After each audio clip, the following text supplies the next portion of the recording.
Good to see everybody. If you can open your cameras if possible, that would be great. We'd love to see your faces. And if you can't, then we understand that too.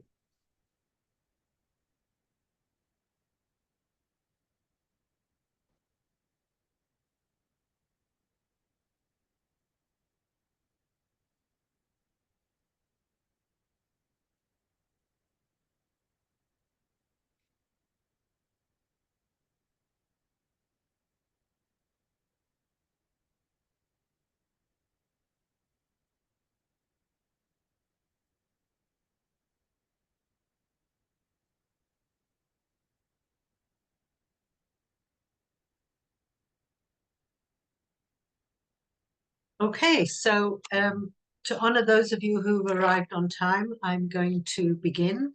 My name is Sarah Sless. I'm coming to you from the JCC Association Center for Israel Engagement based in Israel. And thank you for joining us. In the tradition of the JCC Israel Academy sessions that I've had the privilege of facilitating, I'd like to dedicate this session to the hostages, and specifically to 20-year-old Naama Levy, who was kidnapped from her army base where she served as a tatzpitanit, a soldier whose responsibility it is to monitor live camera footage on the border with Gaza. She, together with 4 other women soldiers, Liri Albag, Karina Ariev, Agam Berger, and Daniela Gilboa. Each one of these amazing women was serving their country when kidnapped. They, and in some ways their families, are still in captivity. Naama's mother, Ayelet, is a family doctor. In the early days, she wondered if she could continue to help others. She soon found out that, in fact, her work is in some way giving her some sort of solace. Ayelet happens to also be one of my niece's closest friends. That's Israel. The country is so small, everyone knows someone. And in a way, this is a perfect segue to introduce you to today's session and to our presenter today, Dr. Shuki Friedman, who's going to be talking about the divisions in Israeli society. Dr. Shuki Friedman is the Vice President of the Jewish People Policy Institute, also a member of Faculty of Law at the Peres Academic Center in Israel. He's an expert on religion and state, the ultra-Orthodox community in Israel, Muslim law, the anti-Israel BDS movement. He frequently appears in the Times of Israel, Jerusalem Post, and the Forward.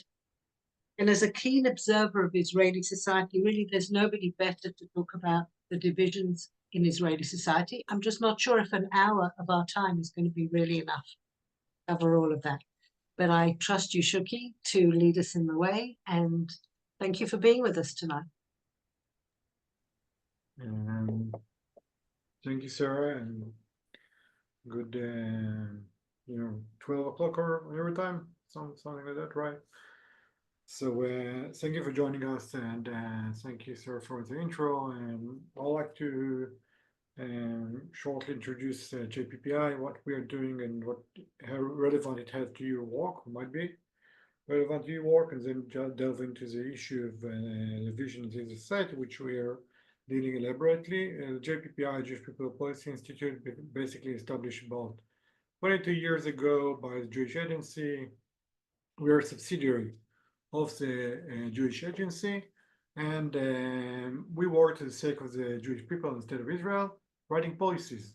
We're actually the only think tank in the world that thinking about the Jewish people as a global phenomenon, trying to first understand and map and analyze and learn and collect data about the Jewish policy and about the Jewish people, and then offer to the Israeli government and to world Jewry, which means federation, JTCs, and so forth, policies that meet their challenges. It meets a challenge we are confronting now and before that.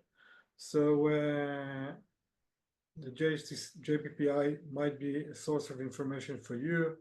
You're most invited, and I will share the website or website in the chat. You're most invited to go and to visit and to see what resources we have. We have a lot of data, a lot of insights and research about the Jewish people, about mainly Jews in North America. We're polling Jews in, right, thank you, in North America. And then it might be relevant for you to go from time to time to the site or just register to the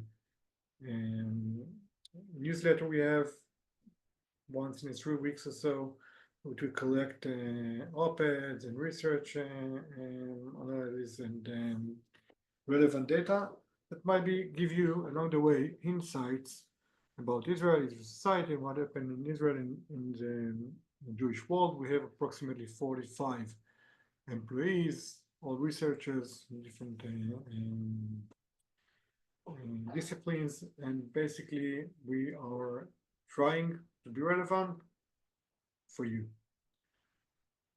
Now for a more complex issue, which is Israeli society. And what I would try to give you here, I think you've already met Professor Gil Troy, right? Talking about Zionism, so forth. So I like to give you a more panoramic view of the Israeli society today, but to understand better the Israeli society, I will give you some background or sort of a perspective, perspective of where we get from here, where we started, and where we are going. What are the main rifts, the main challenges we're confronting here in Israel, and how, which is of course the hardest thing, how we might solve them or add the tensions within the Israeli society. First of all, Shoki, can I just yeah, interrupt you and ask, can you get closer to your microphone? A couple of yeah, people have please. written that they I'll try to can't hear you. improve. I'll try to improve it. Wait, just a moment. Just Thank you so much. yeah, this.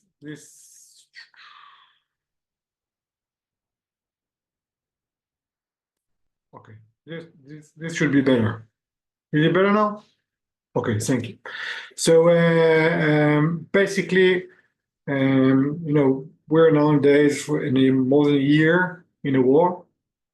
A war that started in a tremendous disaster, the 7th of October, and actually since then, all the people that are involved and part of the Israeli society, are all doing what we can and actually investing tremendous efforts and doing to improve the situation and confront the enemy. I myself am serving Miluim in reserve service. My son is on the northern border, getting in and out to Lebanon. My daughter is in intelligence corps in Kiryat. We're all part of this effort. And what we see this year, or through this year, what we saw through this year, was that if we thought as Israelis after the 7th of October, which was devastating, that things, the rifts, the internal debate will be, in a way, eased by the war, by the common enemy we have in borders, or street we have in a border. By the time, after a few weeks or months, we figure out that the tensions in some way even been intensified by the war. Because some of the tensions that have to do with, for example, the rift between ultra-Orthodox Haredim and the rest of Israelis, Arab Israelis and Israelis, but also right and left, have been intensified by the war. So the war is still going on. on the north and on the south. Just yesterday, we've been to the shelter again, been myself sheltered by Hezbollah to the center of Israel. And they're targeting the north all the time. You can follow up. And through this war we're going, we still have to understand how the Israelis, how we might raise tensions internally, because I think what is common to the majority of Israelis is that we will overcome Hezbollah, we will overcome Hamas, we even overcome Iran. It's huge challenges, it pays blood, but we can overcome it. We're not sure we can overcome the internal tensions, the internal rift within the Israeli society, because history taught us along the first temple and the second temple that the major street for the ability and cohesion of the Israeli people and society and the Jewish people is more the internal rifts and tensions and wars between Israelis and between sects within their society today, or historically between different sects in the Jewish people back 2,000 years ago, than the external street. And whereas we can't overcome these rifts, it would be much harder to confront the challenge of those who are trying to eliminate and destroy the state of Israel. And therefore, it's so important for us, and we at JPPI investing tremendous efforts to think and to find solutions to this internal rift, to these internal tensions within the society, which are simply threatening our existence. To understand better what are these tensions, where they come from, I want to give you a perspective. It's relevant and will lead you to better understand the Israeli society today and map it and see where are the problems, confrontation coming from. Mentioning our tensions and confrontation, it's just worth giving a context to these tensions, okay?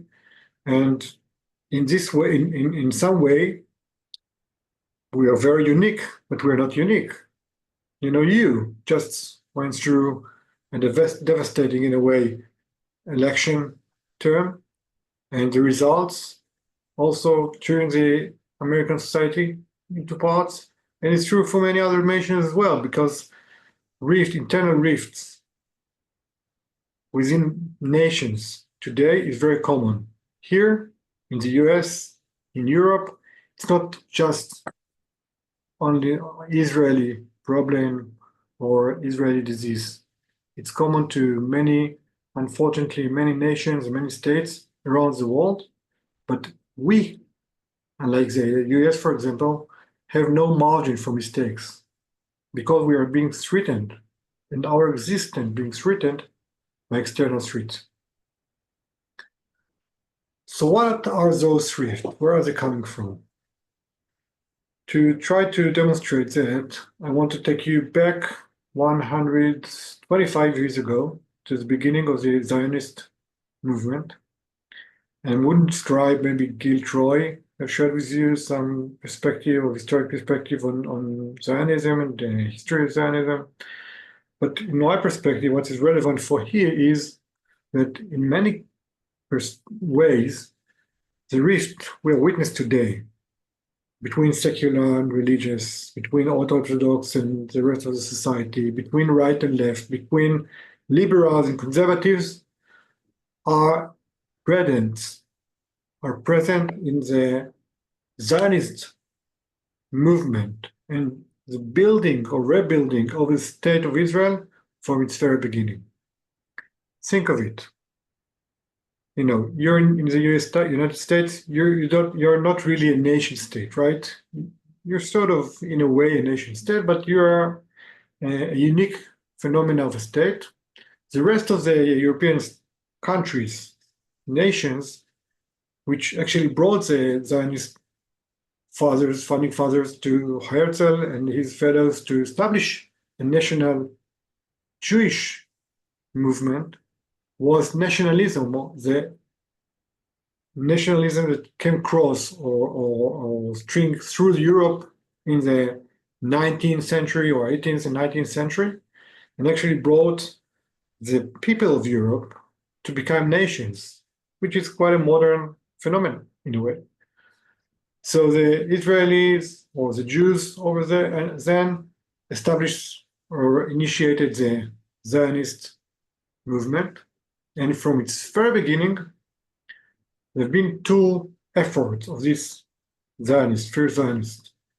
Think of it. Before this Zionist, all the Jews, with almost no exception, excluding Germany and some modern Jews in late 18th century, were religious, ultra-Orthodox or Orthodox, believe in God. The history of the Jewish people is religious history.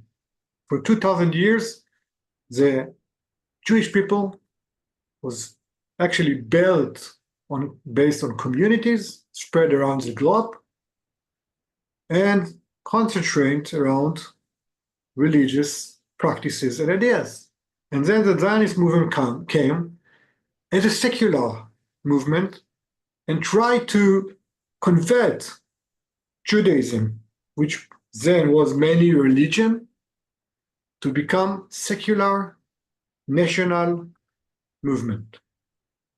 Now, on one hand, then you have Herzl and Ahad Ha'am and other leaders, then and later Ben Gurion and his followers tried to establish the state of Israel, the modern state of Israel, on a secular base. And on the other hand, you had from the very beginning the religious Zionist sect, which I belong to in a way. Sorry, I didn't mention it, but I'm also a rabbi, so I'm deeply involved in this way in Jewish life, in communal life. I don't practice as a rabbi, but I do qualify as a rabbi by the chief rabbinate. So basically, talking about religious Zionism, it's a religious movement then and up until today. And therefore, from the very beginning of the Zionist movement, along the way to the establishment of the Jewish settlements before the establishment of the State of Israel, and then through the establishment of the State of Israel, there's been a debate about the nature of this modern state. On one hand, there's been Herzl, in his book Alt Neuland, All the New State of Tel Aviv in our name, and other leaders, secular leaders of the Zionist movement that strongly opposed giving any recognition to the Jewish religion, to religious practices in the modern state. They wanted to put the rabbis in sort of a ghetto and separate state and religion, as is seen in modern state like France and the US over there. And on the other hand, there have been the rabbis, the religious leaders that said, you know, we have prayed for 1,000 years. We prayed for God to bring us back to our home. What we prayed for?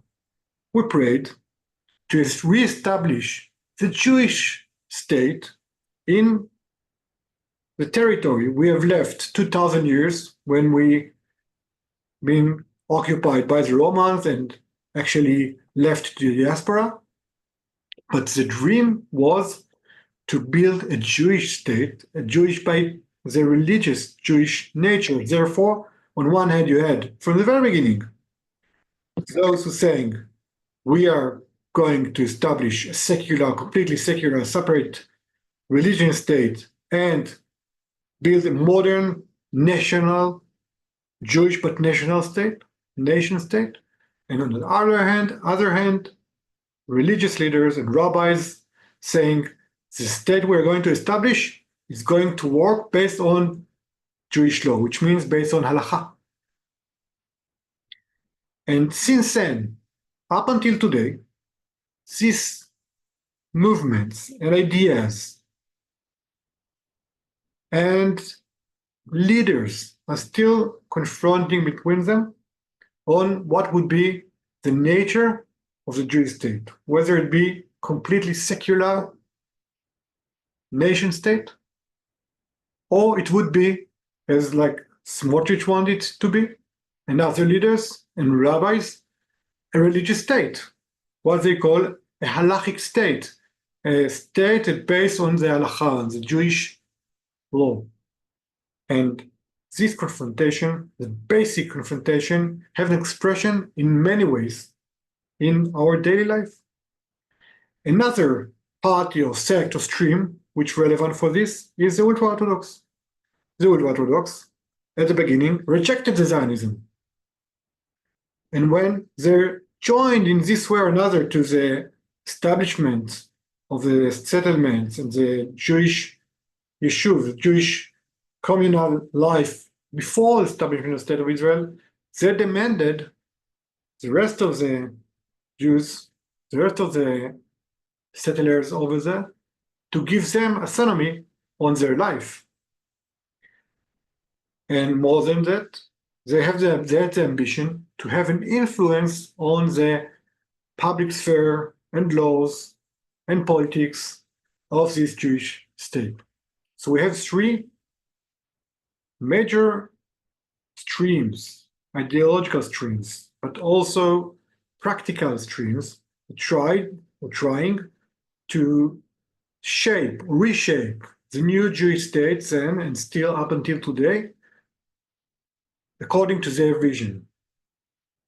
The ultra-Orthodox vision is learning Torah and actually enabling their community to be in a ghetto separate from the Jewish state, but still have an influence on real daily life and practices and laws. The religious Zionists trying to reshape the state based on their vision, which means Jewish religious state and seculars. Now, I want to demonstrate this description on one slide that will map everything, and then you can see how everything sitting on the tensions between being a secular, democratic, liberal state and being a religious state, or being a nation state and being democratic, liberal, with equality state. I will share a slide with your permission that is demonstrating this point. And you can see what you can see here.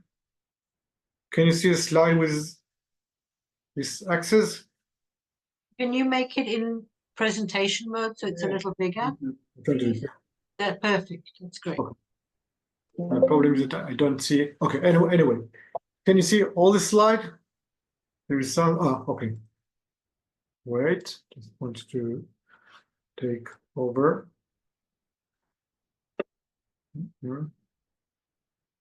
Anyway, okay. Where's the pointer? Okay. As you can see in the picture here, on the slide here, there are two axes going between two tensions, factorizing the Israeli society. One is between being a democratic state and being a Jewish but nationalistic state. The tension is between national Judaism or Jewish nationalism and democratic values. And the other tension is about democratic or being a democratic state. This is the basic law of human right dignity is saying democratic and Jewish state. So it's between being a democratic state, which means liberal democracy with equality and other human rights, and being Jewish religion state by nature. And then on this map, first of all, we can put the different sects or communities or streams within the Israeli society. Let's start here, okay? Between the Jewish Jewish nationalism and democratic values, we can find the centric, the secular but centric, and the more left, liberal Jews, which by their nature or their preference, value of preference, are less national and more democratic. So if you ask this group, the more leftist secular people, what you're more? You are more Israeli or more Jewish? They'll tell you we are more Israeli. What do you think is more important? Being a democratic state or being a Jewish state? They'll say, of course, being a democratic state. We don't care being a Jewish state. We care, but in a very minimal way. So we put them over here. The centric secularist would say, we are secularist, we are liberal, we want to be attached to liberal values and live in a liberal state, but we give importance or we give a weight to the values of Jewish nationalism, which means we recognize the state to be a Jewish state. Over here, you can see the Arabs. The Arabs are non-Jews, not supporting being a Jewish state, and want to live in a democratic state. Clearly why? Because they are a minority that basically excluded by many practices and symbols of the Jewish state. Let's go on. We have the traditionalists, people that are more affiliated with the Jewish religion, but they're also very nationalistic, so we put them over here. And we have the religious Zionists, which give a very high weight to being a Jewish nationalist state, but also give importance to being a Jewish religious state, and therefore they're much distant from democratic values over here, and closer to being a Jewish state, but by two means: being a nation state and being a Jewish religious state. And finally, we have the ultra-Orthodox. They are very religious. They want to live in a religious state. They're very nationalistic as well, but they're more religious, and in their perspective, the importance of the religion has the highest priority, and then only then they are nationalist, but they are very far from being democratic, to the extent that if you ask them, when we have a lot of polls about it, what do you think democracy is? For them, democracy is maybe, not all of them, voting, but not more than that, which is quite amazing if you think about people that are part of democratic state voting in the democratic state, but have no feeling of attached to democratic values like equality, like freedom of speech, and so forth. Any questions so far? Okay. Okay, so if you go forward, what you can see, I hope we get back to this picture. No painting. What you can see here is in blue you can see the different sects. In red you can see the issues that are in the tension between being a Jewish nationalistic state and being a democratic state. It's have to do mainly with the Arab minority, and there's an inherent tension between being a Jewish state and being a democratic state. Why? For example, the law of return, which is here in the middle. Why? Think about the law of return. The law of return is saying that every Jew has the right to immigrate to Israel. You, if you're a Jew, you have the right to immigrate to Israel. You have an option to come here. In practice, only Jews can come to Israel, can become citizens in Israel, and there is no way to become a citizen in Israel if you're not a Jew. And then you basically prefer people based on ethnic preference to become citizens in your state, which is not very democratic. It's not give equality for minorities or for everyone that want to immigrate to Israel. Furthermore, there are many laws and practices that actually marginalizing or discriminating by definition Arabs. For example, think about Hatikva. Hatikva, national anthem, is doesn't Arab citizens can sing it and feel attached or express his feelings by Hatikva? Definitely not. Nefesh Yehudi Omiyah. It's talking about the Jewish experience, or sing about the flag, or sing about the menorah, or the rest days, or the language. So basically, there is an inherent tension between being a Jewish national state and being a democratic state. But the more important tension, which is actually turning up the Israeli Jewish society, is a tension between, as I mentioned before, between being Jewish religious state and democratic state.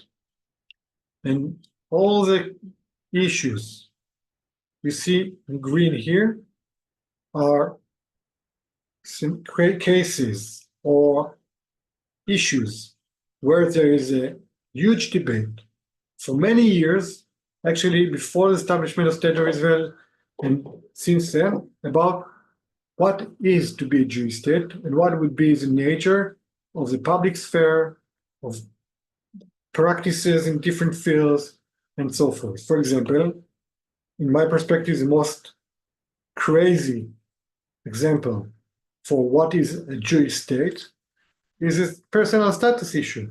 Okay, if you want to get married in Israel, you have only one channel open to you, which is the religious channel, which means if you're a Jew, a rabbi will get you married. If you're a Christian priest, if you are Muslim, a Qadi. But if you want to get married without representative of any religion, you practically can't. There is no civil marriage in Israel. Furthermore, think about it, when you want to divorce, you have to go to the religious court, Beit Din Rabbani, the religious Jewish court, or the Beit Din Shari, religious Muslim court, to divorce over there based on the religious law you don't believe in and being established 1,000 years ago in spheres that discriminate women. Or if you're going to Shabbat, or if you're going to the recruitment to the army, or if you're going to the gender segregation, which become a more enormous issue. For example, there are buses that are illegally segregating men and women, the men on the front, the women on the rear side of the bus, and they're separating generally the travelers and public transportation, which is insane for a democratic state, for a liberal state. So this, basically, these issues and more, I don't want to go through all of them, maybe not part of them, actually demonstrating the basic tension within the Israeli society.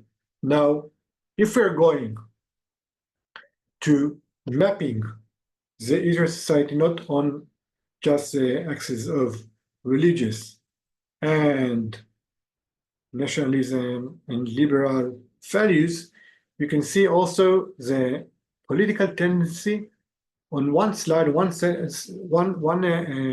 axis or graph that demonstrate how the Israeli society looks like, and that have a huge influence on the life in Israel.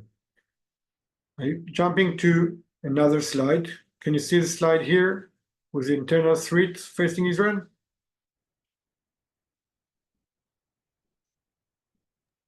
Okay. Wait.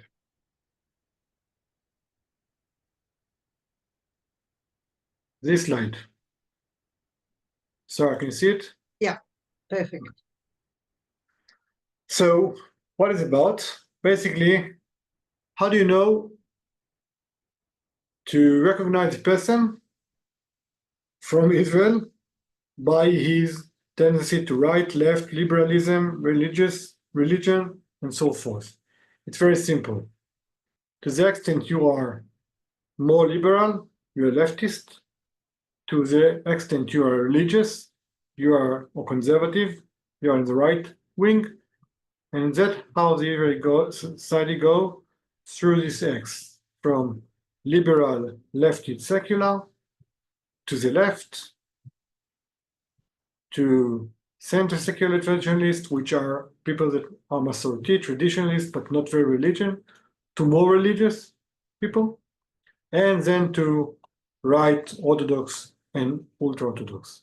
So basically, the rift between left and right is almost fully equal or parallel to the rift between secular and religion, conservative and pluralist, liberals and nationalist.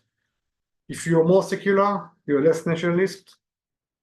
If you're Orthodox or Wood Orthodox, you're very nationalist, and you're more religious and you're more conservative. And in all the questions, regarding all the questions I mentioned before, you can imagine regarding the rift in the society, it goes through these lines. From one hand, for example, in the army recruitment question, there are ultra-Orthodox that want to learn the Torah, and the rest of the Israelis standing and saying that, telling them go to the army. On Shabbat, on religion, marriage and divorce, on public sphere, on every issue. The tension between being more nationalistic and more religion, and being more pluralistic and more secular, turning the society. It's also have to do with the West Bank question. Okay, if you ask the right-wing religious Zionists or ultra-Orthodox, they're supporting annexation of the West Bank. If you ask the secular supporting human rights, they're objecting it. They want to establish a Palestinian state, even still after October 7. So basically, if you want to understand the society, you have to imagine this X and try to allocate the questions and the sects and the communities in the society, and the streams within the ideological perspective or affiliation within the society on this X. If you're more secular, you're more liberal, you're less nationalistic. If you're ultra-Orthodox, you're on the other side. By the way, it has to do about demography as well. If you're secular, you have 2 kids. If you're Orthodox, you have 6.4 kids on average. Think about what it means for the user society. So if I conclude, there are many rifts turning the user society, but basically all these rifts aligning the same lines, which means secularism, liberalism, anti-nationalism, and so forth, on one hand, on one side, and on the other side, religious, ultra-Orthodox, nationals, conservatives, that's supporting reducing the cold power, that's supporting annexation of the West Bank, that's supporting the more religious public sphere, and so forth. And in the middle, there are the traditionalists, which are in the center, and along the line, people differentiate. But the trend is, of course, toward the right wing, nationalistic, religious sentiment, which have more political power and more political support, and demographically is growing much faster. Now, it also has to do, before conclude, to the question of what you have opened with, Sarah, the kidnapped in Gaza. Again, you can see the same rift between more right-wing religious or conservatives and leftists, who are demonstrating demands their release are the leftists supporting in the more secular, supporting in being more humanistic, and they prefer their interest. And on the other hand, more nationalistic people that saying, it's terrible to sacrifice them, but we have to sacrifice them for the sake of the nation.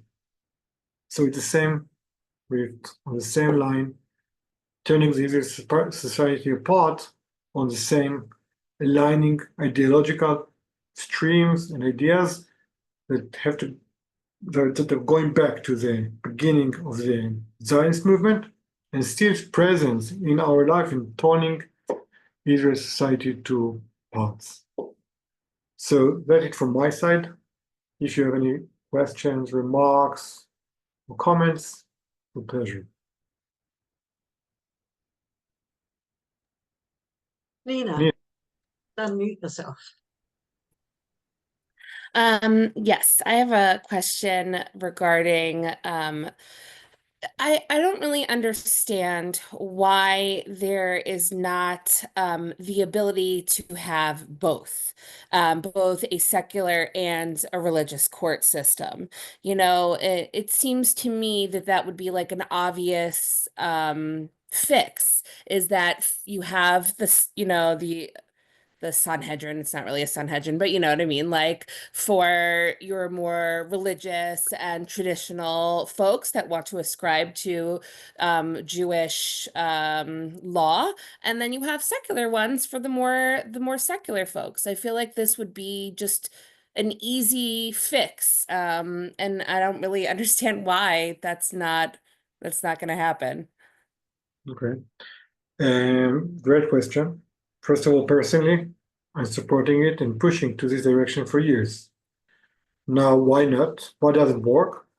Because, as I said before, from the very beginning, rabbis have the ambitions to influence the life of all Israelis, including seculars in Israel, mainly in this issue. And why? They have good reasoning in their perspective. What they thought of and their concern was that if we'll establish a civic or civil marriage and civic system parallel to the religious system, will basically make people of Israel two people. Why? Because if you don't get married in a traditional way, in the religious way, there is a concern your life are not pure enough, and then you can get married with someone who is religion. And therefore they said, and by the way, they approached to Ben Gurion, convinced him, saying that if we enable civil marriage in Israel, we will turn apart the Jewish people to two different people that can get married with each other. Why? Because the religious people would not be able halachically to get married with the secular, that you can't follow how they get married and divorce, and whether they get married and divorce, and there are many religious concerns about this. Now, there are solutions to this question, but demonstrate the political powers that ultra-Orthodox and Orthodox have in the Israeli politics, because for 7 years, this is the situation. And so far, everyone understands that it should be amended, but so far, no secular party had enough power, political power, to change it, which is bad, very bad in my perspective, because it's had basic human rights. You should have the right to choose how to get married and divorce. I'm sorry, I want to respond. So if you're a rabbi, so you can speak to this. And according to Jewish law, Hashem gave us free will within Judaism, everywhere. There's no way that you can force somebody to follow Jewish law.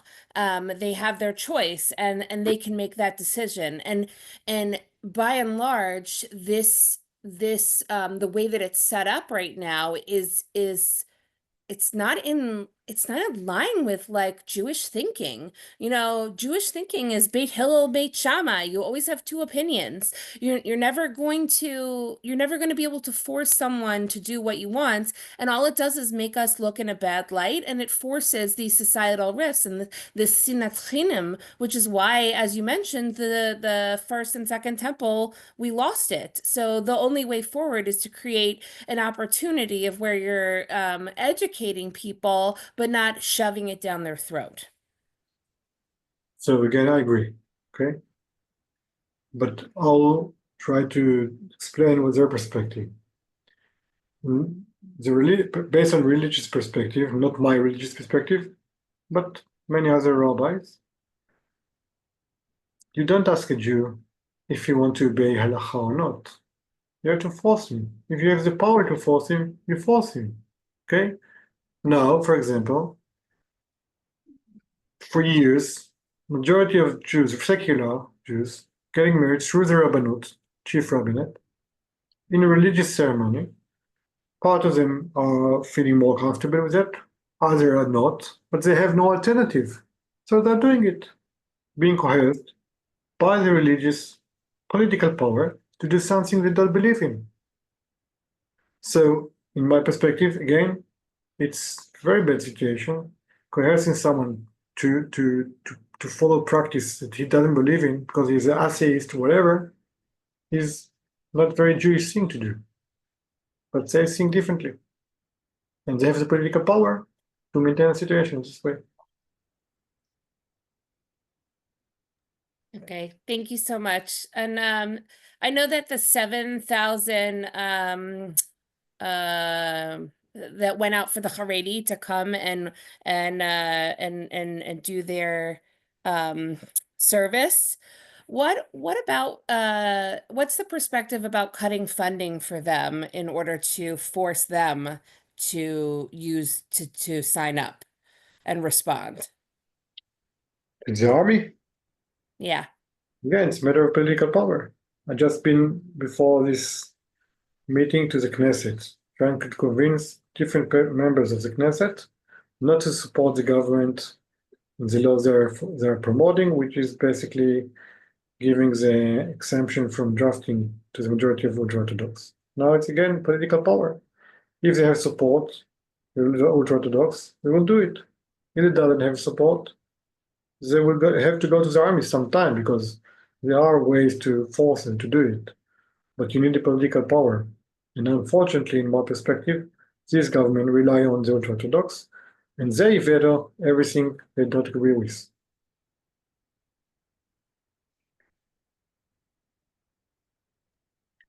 There's a comment by Jerry in the chat.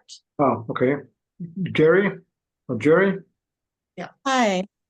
So if I Can understand, you, please share Hi. only. Yeah. When I'm looking at your diagrams, what I Mhm. see is that there are strong demographic forces that seem like they'll continue to push Israel to the right nationalistic religious direction. Is that what you're arguing? Is that what you're trying to explain to us? It's not the core thing, but definitely this is the direction. I mean, if we don't do anything, if the course of thing doesn't change, this is the way where it is going. The ultra-Orthodox community is growing tremendously. In 6 years from now, 5 years from now, every fourth kid would be in Israel, not in the Jewish population, would be ultra-Orthodox. Quarter of the kids would be ultra-Orthodox. So definitely, and again, the religious demography is very strong as well. The average of religious, not ultra-Orthodox, birth rate is 3.74 kids per woman, which is doubled from seculars. So the answer is, if we don't do anything, if not change anything, this is the core thing. But demography is always unexpected. For example, 30, 40 years ago, the demographers of Israel thought that they are going to be a majority.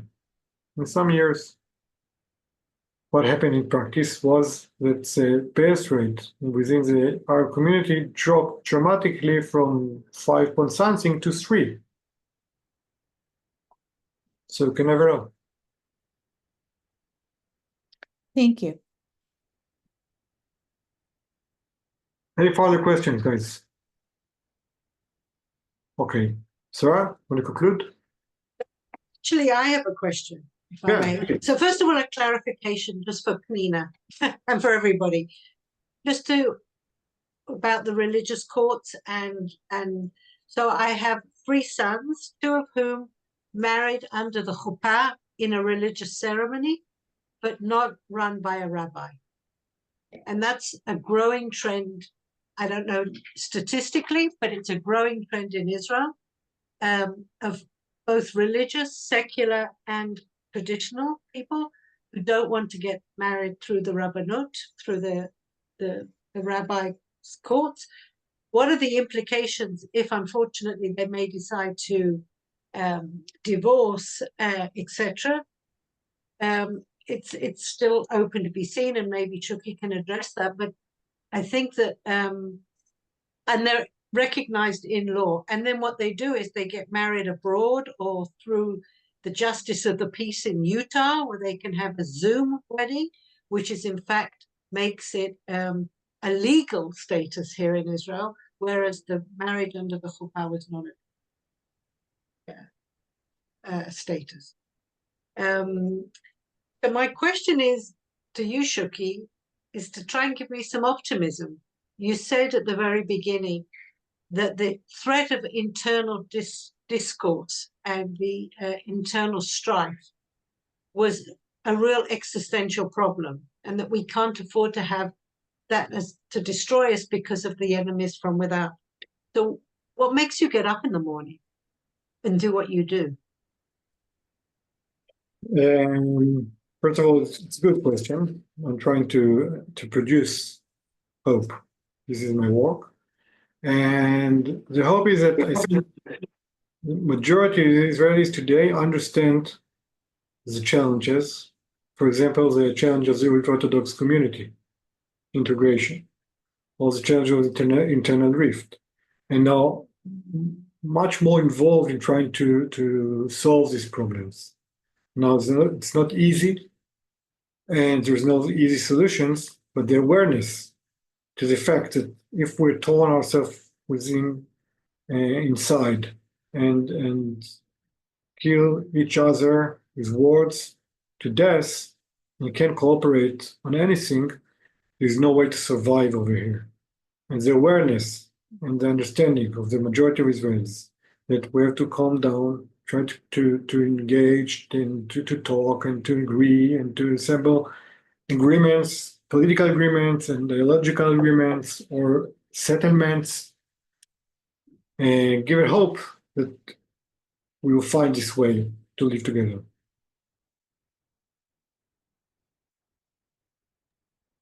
Thank you. So, Shuki, thank you for that. But first of all, using both the diagram and your explanation to give people a sense that what is happening perhaps today in Israel isn't a new phenomena, but as you say, it's been something that's been based in for over 100 years in the foundation of the state and the foundation of modern day Zionism.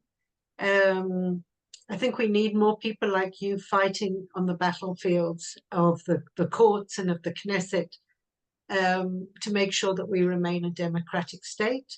And I think we all are here because we want a Jewish state. The question is, how do we define what a Jewish state is?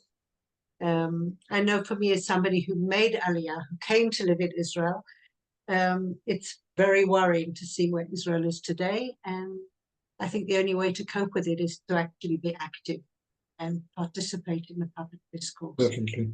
And Thank you, everybody. Thank you, everybody. And basically, we are here and you're there, but we are one people.